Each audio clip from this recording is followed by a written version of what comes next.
시험에 출제 잘 됩니다. 특히 아까 했던 그 수출된 수수료. 자, 됐고요. 자, 이거는 좀 높아심에 할게요. 이거 뭐냐면 메인 매출 전표 입력대 수입 걸잖아요. 혹시 잘 알고 계시는지 좀 볼게요. 시험 좀. 여러분들 만약에 우리가 그 수입이 메인 유형이죠. 메인 유형. 맞죠? 근데 내가 만약에 샤넬한테 수입을 했대요. 근데 샤넬한테 수입할 때 세관을 거치죠.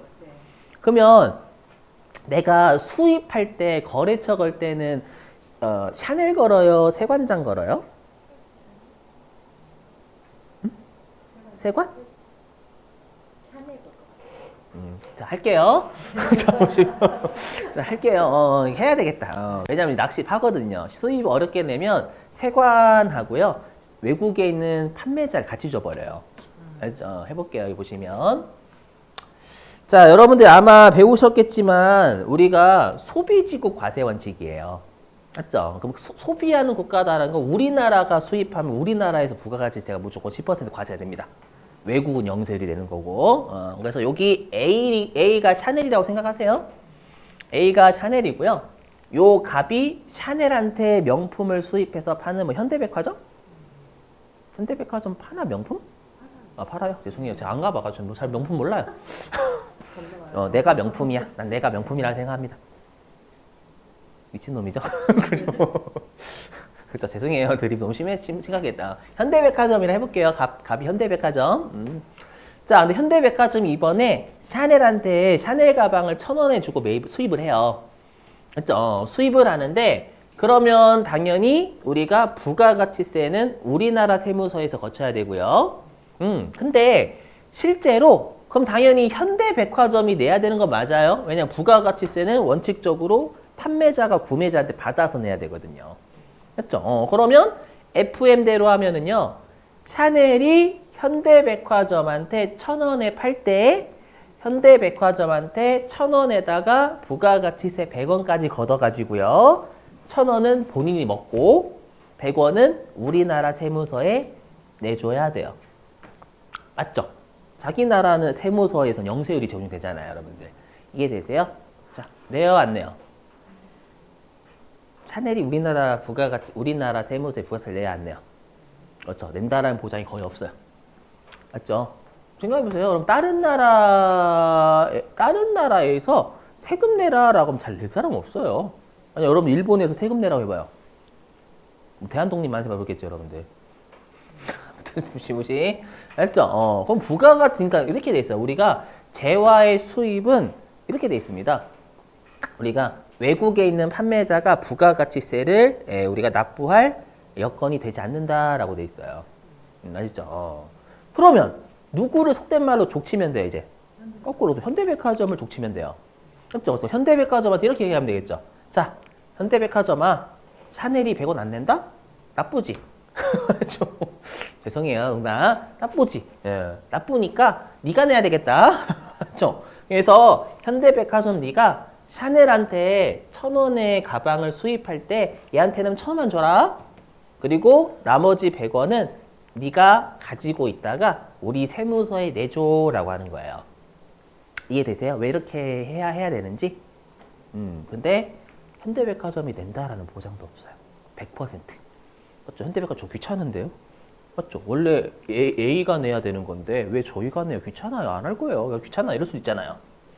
맞죠? 그러면 세무서 입장에서 진퇴양난이죠. 이 샤넬한테도 못 걷고 갑한테도 현대백화점한테도 완벽하게 걷는다는 보장 없고요. 알죠? 그래서 생각해낸 게 있어요. 뭐냐면 우리가 이제 수입을 하게 되면 세관을 거친다라고 했죠. 그 세관에 있는 우두머리를 세관장이라고 해요. 알죠? 이 세관장이 분명히 샤넬 가방을 쥐고 있어요. 일단 지금은. 맞죠? 쥐고 있어요. 쥐고 있어가지고 이 세관장이 갑한테 현대백화점한테요. 자, 현대백화점아, 부가가치세 빨리 줘. 라고 요구하면 줄까요? 안 줄까요? 주죠. 만약에 현대백화점, 귀찮아요. 싫어요. 라고 하면 그거 있잖아요. 유튜브 짤. 아시죠? 여러분들. 이 차는 제 겁니다 이거 있잖아요. 아세요? 그 아나운서가 이 차 이렇게 했는데 이 차 주인이 없네요. 이 차는 이제 제 겁니다. 뭐 이거 있잖아. 몰라요? 있는데 그거? 했죠. 그러면 세관자 이렇게 하면 되죠. 부가세 안 내요? 그럼 내지 마. 그럼 이 가방은 이제 제 겁니다. 부가세 낼 때까지 이 가방 안 줄 거야. 라고 하면 반드시 내게 돼 있어요. 맞죠? 그래서 잘 들으세요. 우리가 지금 외국으로부터의 수입에서 실제 판매자는 외국에 있는 사업자예요. 실제 판매자는. 하지만 실제 판매자가 세무서에 부가가치세를 내지 잘 않을 거기 때문에 이렇게 불러요. 세관장을 부가가치세를 걷기 위한 가상의 공급자로 본다. 이렇게 되죠. 가상의 공급자. 이해되세요? 부가가치세를 걷기 위한요. 했죠? 그래서 여기 그럼 마치 세관장이 1,000원에 판매한 것처럼 우리가 봐요. 그러면 이 1,000원도 가상의 공급가액이다라고 불러요.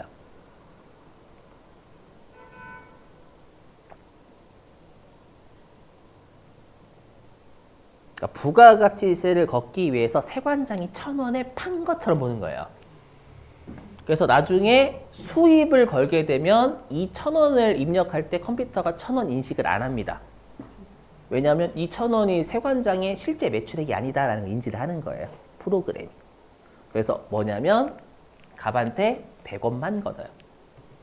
여러분이 1,000원은 왜 안 걷어요? 라고 하면 세관장이 만약에 1,000원까지 걷으면 샤넬 가방을 왜 판 거야? 그렇죠? 생각해보세요. 샤넬 가방은 내가 가방 팔았는데 세관장이 1,100원 다 먹을게? 너무 웃기잖아요. 그러니까 현대백화점이 일단 샤넬한테 1,000원을 주는데 100원은 샤넬이 안 낼 거란 말이에요. 그래서 이 부가가치세 100원을 걷기 위한 가상의 공급가액이에요. 알죠? 그래서 실제 이 거래에서는 100원만 컴퓨터가 인지를 합니다. 지가 알아서. 수입이라는 유형을 걸게 되면. 알죠? 세관장의 실제 매출액이 아니군요. 라고 인지를 하는 거예요. 그러면 이거는 요 갑의 매입세액이 되겠죠. 갑 입장에서 매입세액. 자, 그러면 뭐 세관장이야, 뭐 세무서장하고 어차피 공무원이니까 어차피 부가가치세를 낼 거니까 우리나라에서 부가가치세가 징수가 됐죠.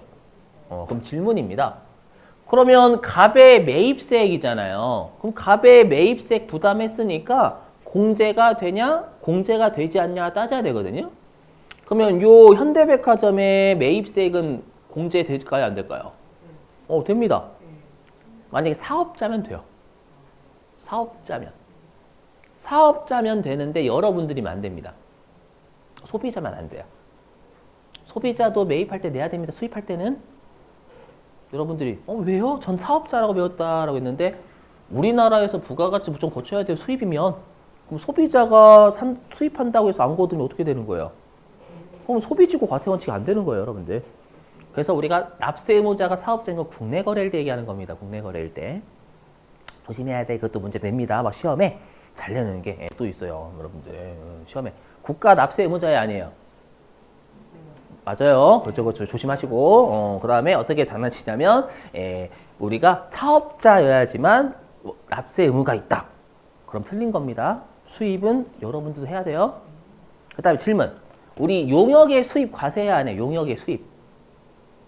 우리 그 과세 대상이 재화의 공급, 용역의 공급, 재화의 수입, 용역의 수입 될까 안 될까요? 과세. 안 됩니다. 그렇죠. 용역의 수입을 과세하는 거 미친놈인 거예요. 해보세요. 여러분들 샤넬 가방을 수입하는 건 세관장이 과세 가능해요. 왜냐면 흔적이 보여요. 재화는 이동의 흔적이 보여요. 그죠? 근데 용역의 수입은 뭐예요? 용역의 수입은 제가 만약에 태국 마사지를 해.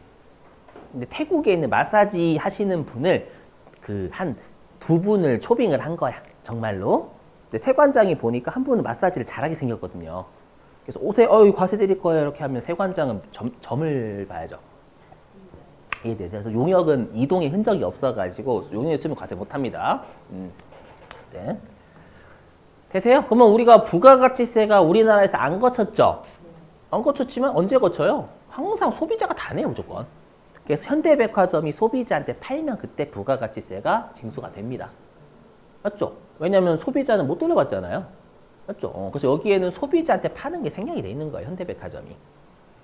아셨죠? 그래서 여러분들이 주의하실 게 두 개예요, 두 개. 첫 번째, 우리가 매입 유형은 매출자, 판매자 걸어야 되거든요. 판매자. 그 판매자는 우리가 부가가치세가 있으면 부가가치세와 관련된 판매자인 거예요. 그러면 여기 세관장이 있는 세관 입력하셔야 된다라는 거. 아셨죠? 샤넬 입력하시면 큰일 난다라는 거. 그 다음에 또 주의하실 건 아니고 요 100원이 매입세 공제가 되기 때문에 부가세 대급금 개정 과목 잡히는 게 당연한 겁니다. 그렇죠? 가끔씩 이거 원재료라고 고치시는 분들 계시더라고. 원재료 수입했다라고 하면 원재료라고 하시는데 그건 원재료 안 잡아요. 여러분들, 선생님, 여러분들 원재료 샀는데 왜 안 잡아요? 하면 여러분 매입세 공제가 되는 건 내가 여러분 생각해보세요. 내가 만약에 물건을 100원 주고 샀는데 세무서에서 나중에 돌려주겠대요. 100원을. 그럼 나 그 물건 얼마 주고 산 거예요? 0원. 그러니까 원재료 못 잡히는 거예요. 알죠? 그래서 부가세 대금 잡히는 게 당연해야 매입세 공제 되니까. 오케이? 그럼 잘 고민해봐요. 0원이야 그거. 가끔씩 선생님 냈는데 왜 안 냈다고 하세요? 당황한다. 냈다가 돌려줄 거라니까. 그러면 나는 안 낸 거랑 마찬가지인 거예요. 그죠? 됐죠? 이거 좀 조심하시고 수의봉에서 외워주셔야 돼요. 낚시 팝니다. 자, 이제 여기 할게요. 뭐냐면 자 들어보세요.